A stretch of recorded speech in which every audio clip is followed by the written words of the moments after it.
right, we had the huge, epic, classic game that we lost Sunday. But really, that's encapsulated on its own. We got 3 games. We're in the 7th seed. We have really a great chance to make the postseason. And once you get in the postseason, anything can happen. And for me, I had said at the beginning of the season, this was a new start. We needed at least second in the division. We need to make the postseason as the absolute floor for success for the season. Then when we got Chubb, I said we had to have second in division, at least, playoffs, obviously, and then a playoff win, considering all that was invested. Because I believe we have a 2 to 3 year window before a lot of stuff's going to happen. So we got to make hay now. But unfortunately, we hit this 3-game slide, lost this classic game, and I still felt good about the situation for the most part. There was concerns. I'm always concerned. I take it like a coach. Coaches can win everything, even a Super Bowl, and they got very quickly concerns about the next year. It's really how you, if you're a general, if you're a coach, if you're trying to evaluate, how you approach things. But overall, I felt pretty good. But my antennas have come up because I'm hearing from the media a lot of stuff, and I'm getting that screwy look like, this seems like something's going down in the background. I don't know if it is. I think from what I'm hearing, there's clear concerns, and some of it's legitimate, some of it's not, some of it's total BS. If you've listened to me before, I really don't trust the media. Not to say they're all bad or whatever, but they don't really have truth in mind, and there's a lot of working, especially with sports media, between agents and the media and coaches and players in the media and owners in the media. So there's a lot of stuff going on here. So I want to cover a bunch of stories that came out, all kind of like right after the game, and end up with a solid point. But my thesis to open all this stuff up is somebody setting somebody up to be the guys whose head's on the block just in case. So I'm going to get into all that, cover those stories and yada yada, with some play analyzation to really cover one of the stories as well. So I want to thank you for stopping by here. It's not all perfect, but it's not all doom and gloom. We got to see. These last 3 games are big evaluation. So let's see how it plays out. So as you stop by here, I appreciate it. Let's just enjoy this ride. Never know what can happen. So I want to say thank you. I want to give a shout out to Ace Bread, my sponsor, because without you guys and without them, this show ain't going down. Ace Bread's betting software is the premier white label platform for bookies to manage their players and grow their sportsbook operation. Click the link in the description below to get set up in minutes. Ask for the Curtis promo and get a special introductory discount. All right, so I got my folder here on my fancy schmancy computer. I got some film and I got some media clips I want to go over. First one I want to go over, I saw, which was published, was by Joe Shad, and it was Miami Dolphins defense. And he goes over, you can see here, points per game, 27, yards per game, 23rd, yards per play, 17th, rushing, 10th, passing, 27th. You see it. Basically, it's saying our defense is trashito, okay?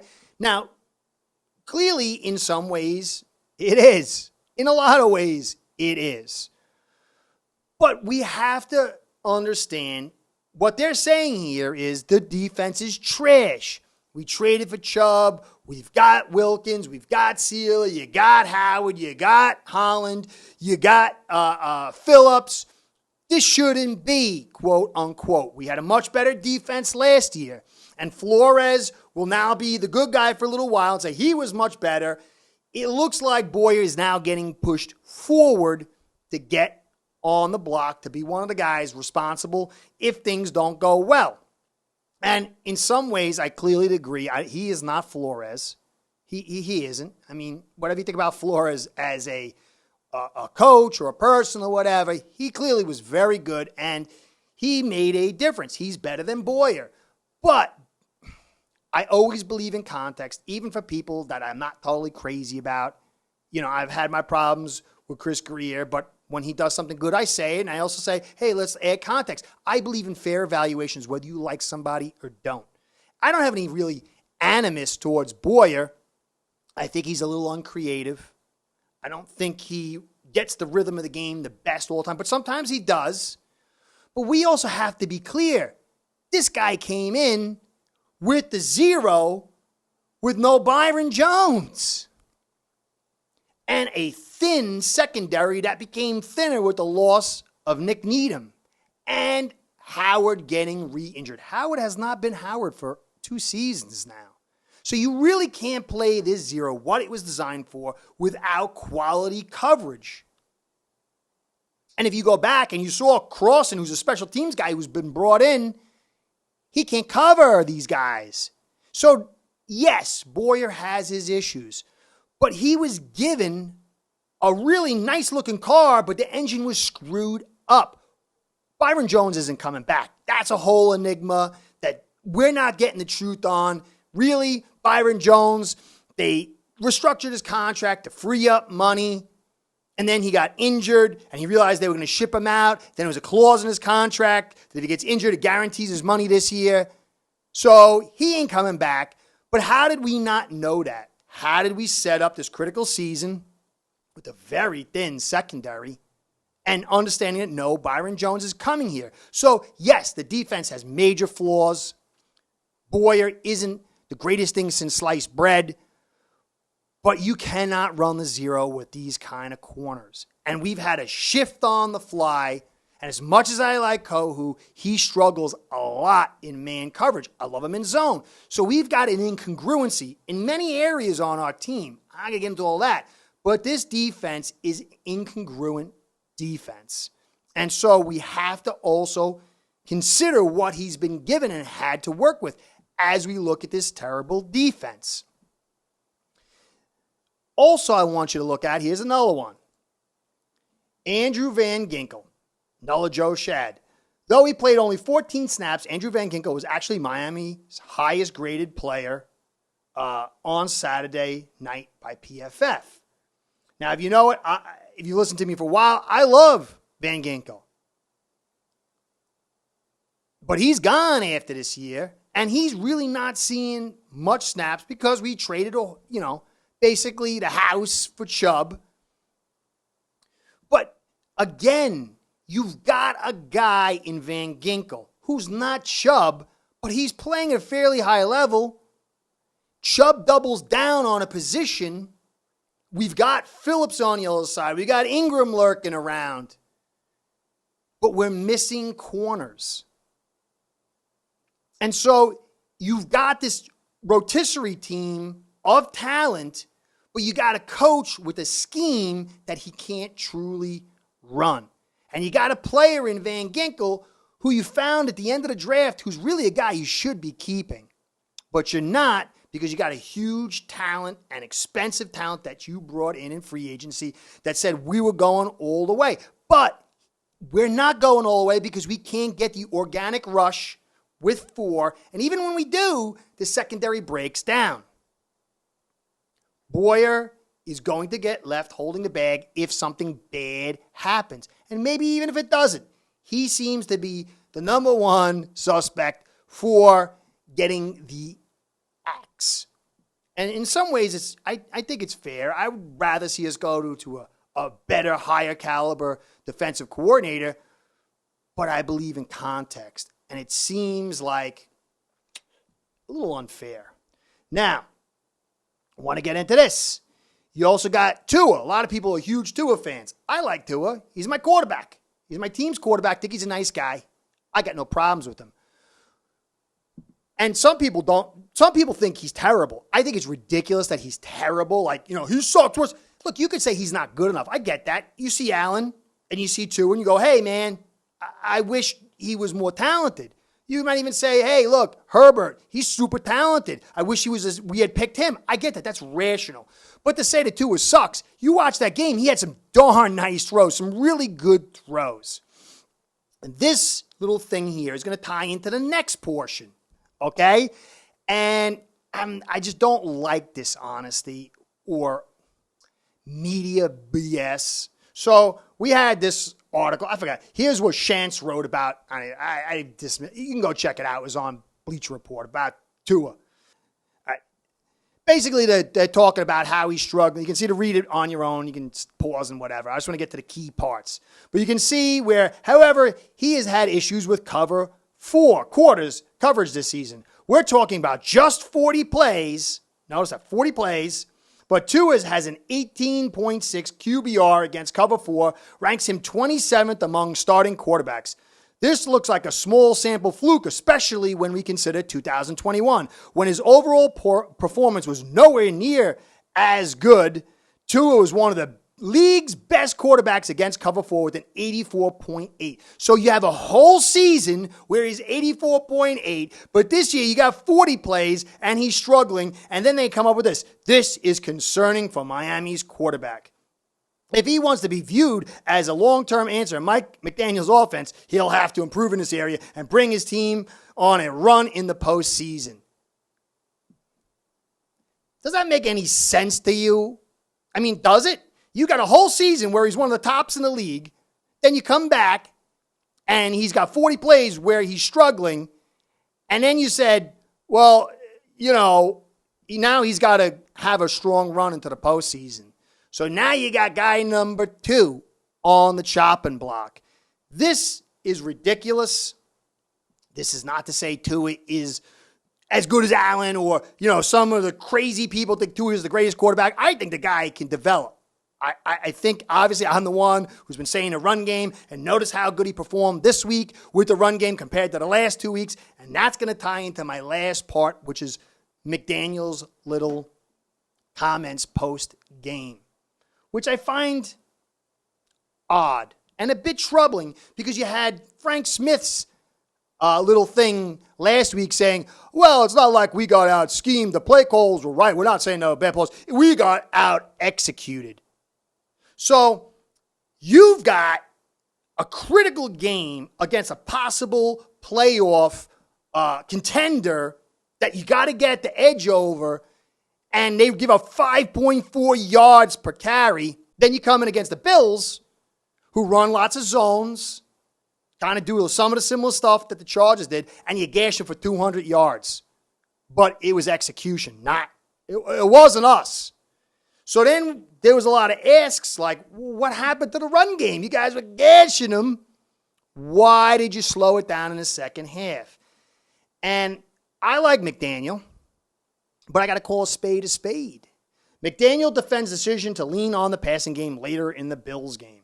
After the game, McDaniel spoke about his decision to get away from the running attack. I mean, you have to. In a game like that, you have to kind of stay ahead of what the defense is doing.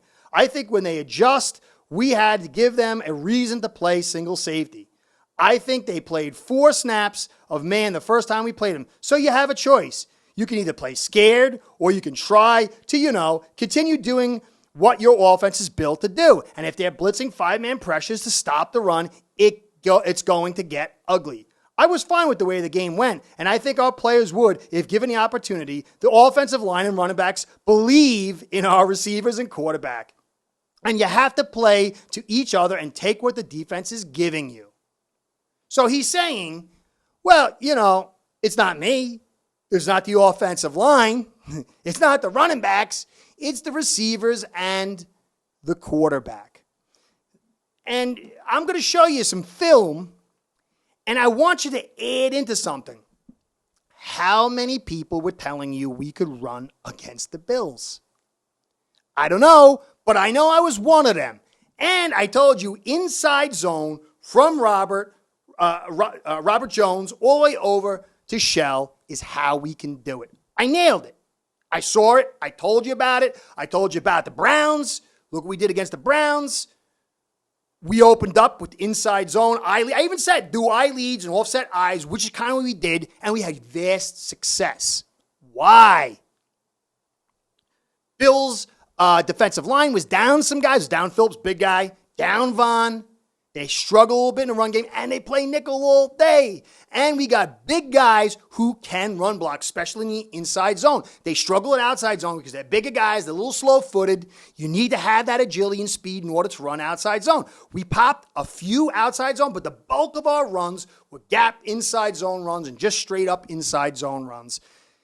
So I'm not saying this like Johnny after the fact. So these were also some further quotes from McDaniel. Do everything right and come up short, you feel bad. That's what he said. They did everything right, but they came up short. If you did everything right, would you come up short? That makes no sense. He also said, we played night and day football since the bye. So all the games we played up until now, Texans, San Fran, and Chargers, we played like garbage. We executed like garbage. But tonight, we executed well.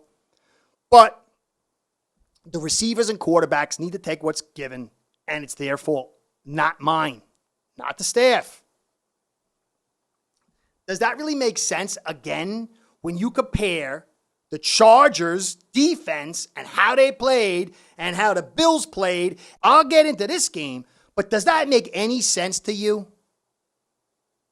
I mean, does it? I don't think so. And I even talked about the San Fran game, how we should have ran. I showed on film. Clearly, if you're not like insane, we should have ran the ball more.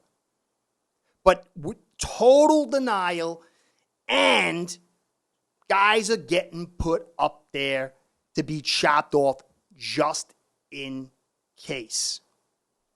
At least that's what it appears.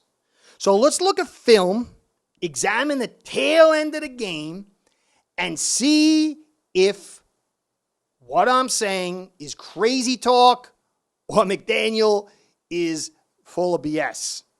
And I'm not saying he's a bad guy. I'm not saying get rid of him. But clearly, you can't carry anybody's water. You got to know the truth. He's a young coach. He's got to take ownership. But let's look at this. So, here's the play where we opened up on the 50. Play action. Tua rolls out, and it's a miss. Now, you might want to blame Tua. I think maybe he should have got a little conservative and hit the underneath route here. But look at the top of the route and the receiver, how he comes in at the top of his break instead of continuing on the same trajectory. He bends in and the ball falls behind him. If you follow the path, he would have been wide open. The ball would have hit him in the hands, and he made the mistake. Now, you might want to say Tua should have got conservative, but that ball was put in perfect location. It might have been a little bit of a tough catch, but that wasn't on Tua. That was on the receiver. Now, the next play, you get the delayed blitz. You run with one back in the backfield. Everybody knows what you're doing. You get the delayed blitz. You get the sack. And then you know how it goes. You got to punt. You get the blocked punt that turns into a roughing of the kicker. And you get the new set of downs.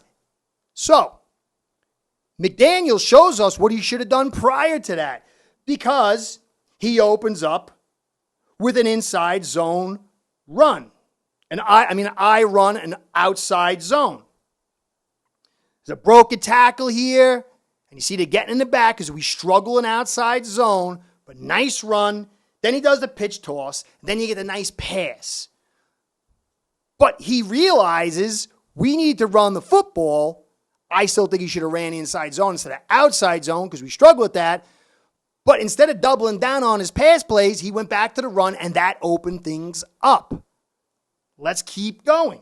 So then, what do you do on 3rd and 1? You go shotgun, they do the sting blitz, and what a disaster. But look at right there. You see, if they just handed the ball off, it would have been a first down. How do you not run the football there and call that play? As they brought sting blitzes all day to screw you up against the nickel. So then you come back. The snow is falling. It's fourth quarter.